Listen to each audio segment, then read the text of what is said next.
신고를 하고 나서도 구급차가 그 안으로 진입하기까지의 시간도 굉장히 오래 걸리지 않았습니까? 네, 그래서 사실 초기 대응 인력이 좀 부족한 거 아니었냐는 이제 제보도 있었는데요. 예. 당시에는 진입 자체가 어려워서 주변에 있던 이제 상인들과 종업원들 그리고 목격자들도 모두 구조 작업에 동원됐던 걸로 확인이 됐습니다. 네, 그리고 또 가짜 뉴스가 또 돌기도 했다고요? 네, 현장에서 유명 연예인을 보기 위해서 인파가 한꺼번에 몰렸다가 이제 사고가 났다. 또 일대 업소에서 마약 성분이 들어있는 사탕이 돌았다는 이제 소문이 돌았습니다. 네. 근데 구체적인 이제 사고 경위는 확인되지 않았는데요. 경찰은 참사와 관련해서 마약 신고는 접수되지 않았다고 이제 확인을 했고요. 예. 또 사람들이 왜 그렇게 이제 한꺼번에 이제 좁은 골목길이 모였는지도 이제 확인하고 있습니다. 사실 이게 200명이 넘는 사상자가 난 그렇죠. 대형 참사인데요. 이렇게 확인되지 않은 가짜 뉴스는 원인 규명 오히려 방해할 수 있습니다. 예, 사실 이미 이 헬로윈 축제를 앞두고 뭐 10만 명, 아니 20만 명, 30만 명까지도 뭐 몰릴 것이다 이미 이런 예상이 있었거든요. 근데 대비가 적절했는지 좀 짚어볼 필요가 있을 것 같습니다. 네, 지금 말씀하신 대로 경찰은 금요일 저녁 오후부터 이제 본격적으로 이제 매일 10만 명 이상의 인파가 이태원으로 몰릴 것으로 예상을 했는데요. 사전에 대비는 했다고 해요. 근데 그 대비라는 게 예. 뭐 불법 촬영이라 이제 그런 인파가 모였을 때 날 수 있는 뭐 성범죄라든가 그런 이제 부분만 이제 대비를 했고 이런 뭐 압사 사고 이런 거는 경찰도 예상하지 못해서 이런 대비책은 따로 없었던 것으로 확인이 됐습니다. 그렇군요. 원인 규명을 확실하게 해야 될 텐데 앞으로 어떤 조치 이루어질까요? 네, 지금까지는 그 사상자들의 신원을 확인하는 데 이제 좀 주력을 했고요. 예. 이제 서울경찰청은 수사본부를 구성을 해서 이태원 일대 업소들이 이제 안전조치 의무를 다했는지 그리고 어떻게 해서 이렇게 대형 참사가 났는지 구체적인 사고 경위를 수사할 방침입니다. 네, 자, 홍신영 기자 일단 여기까지 듣고요. 새로운 소식 들어오면 다시 이야기 나눠보도록 하겠습니다. 자, 지금껏 여러 차례 헬로윈 축제가 있었지만 이렇게 대규모 인명피해가 발생한 건 이번이 처음입니다. 사회적 거리두기 해제 이후에 인파가 더 많아졌고 또 좁은 경사로로 한꺼번에 사람들이 몰리면서 사고가 일어났다는 분석이 나오고 있습니다. 윤수한 기자가 전해드리겠습니다.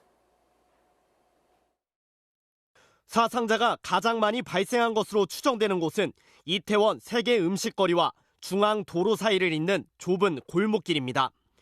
세계 음식거리는 폭이 6m 정도로 성인 남녀 7, 8명이 지나다닐 수 있지만 골목길의 경우 겨우 4m를 조금 넘는 것으로 알려졌습니다. 수만 명의 인파가 비좁은 골목을 따라 한꺼번에 이동하려다가 사고가 났을 가능성이 높은 겁니다. 특히 해당 골목은 내리막길인데다가 사고 당시 바닥에는 전단지 등이 흩어져 있어 미끄러웠을 것으로 추정됩니다.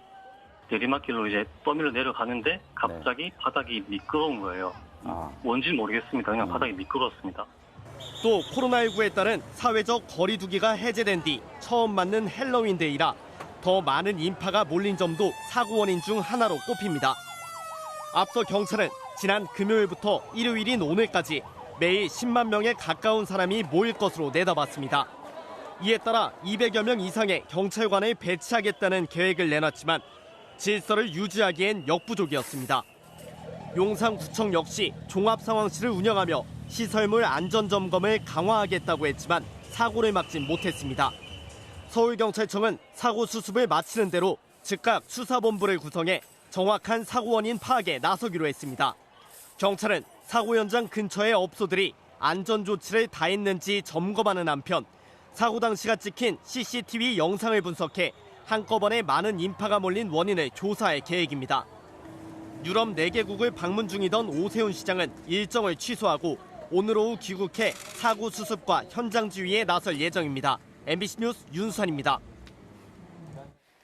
앞서도 들으셨지만 특히 이번 사고로 인해서 20대 젊은이들이 가장 많은 인명피해를 입은 것으로 집계가 됐습니다.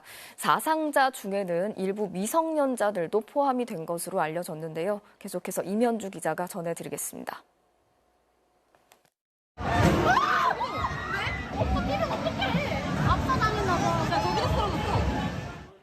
의식을 잃은 젊은 여성과 남성이 잇따라 들것에 실려나갑니다. 곳곳에선 시민들이 심폐소생술을 하며 구조 작업을 벌이고 있습니다.